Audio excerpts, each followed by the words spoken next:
रात के 2 बज रहे थे। सड़क पर दूर दूर तक कोई नहीं था सिवाय मेरी गाड़ी की हेडलाइट्स के। मैंने मिरर में देखा तो पीछे वाली सीट खाली थी, लेकिन मुझे अपने कान के पास किसी के ठंडे सांस लेने की आवाज आई। थोड़ा तेज चलाओ। उस वक्त मुझे समझ नहीं आया कि गाड़ी में अकेला मैं नहीं हूं, कोई और भी मेरे साथ सफर कर रहा है जो इंसान नहीं था। बात पिछले महीने की है, जब मुझे दोस्तों के साथ एक पुराने पहाड़ी इलाके से वापस आना पड़ा। रात गहरी हो चुकी थी और रास्ता बिल्कुल सुनसान। बारिश की हल्की बूंदाबांदी शीशे पर गिर रही थी और वाइपर की थप थप की आवाज पूरी गाड़ी में गूंज रही थी। रेडियो पर सिर्फ स्टैटिक शोर था, जैसे कोई सिग्नल्स पकड़ने की कोशिश कर रहा हो। अचानक गाड़ी का एसी अपने आप फुल पर हो गया। इतनी ठंडक के मेरे हाथ कांपने लगे।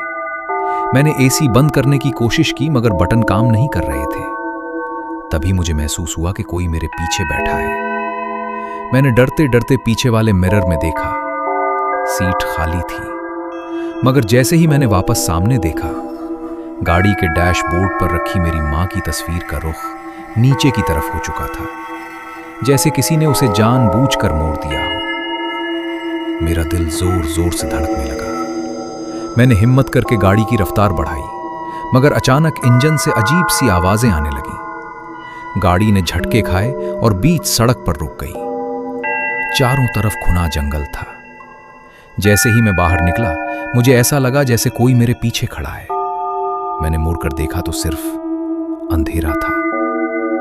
दूर जंगल के बीच मुझे एक हल्की सी नारंगी रोशनी नजर आई। मैं उस तरफ भागा। वहां एक पुराना बाबा आग जलाए बैठा था। मैंने हाँफते हुए कहा, बाबा, मेरी गाड़ी खराब हो गई है, मेरी मदद करें, कोई मैकेनिक मिलेगा यहाँ? बेटा, इस रास्ते पर उस वक्त अकेले क्यों आए? क्या तुमने उस तीसरे को नहीं देखा? कौन तीसरा बाबा? मैं तो अकेला हूं। वो जो तुम्हारी गाड़ी की छत पर उल्टा लटका हुआ था जब तुमने गाड़ी रोकी थी, वो अभी भी वहां है और तुम्हारा इंतजार कर रहा है। मेरा खून खुश्क हो गया।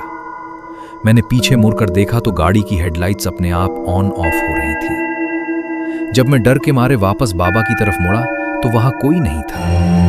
ना आग थी, ना बाबा। सिर्फ एक पुरानी टूटी हुई कब्र थी जिस पर मेरी मां की वही तस्वीर पड़ी थी, मगर उस पर खून के निशान थे।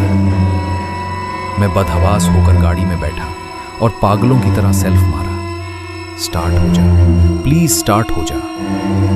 अचानक छत पर धप धप की आवाज आई और फिर वही ठंडी हवा मेरे कान से टकराई। मैंने कहा था ना, थोड़ा तेज चलाओ, अब बहुत देर हो चुकी है।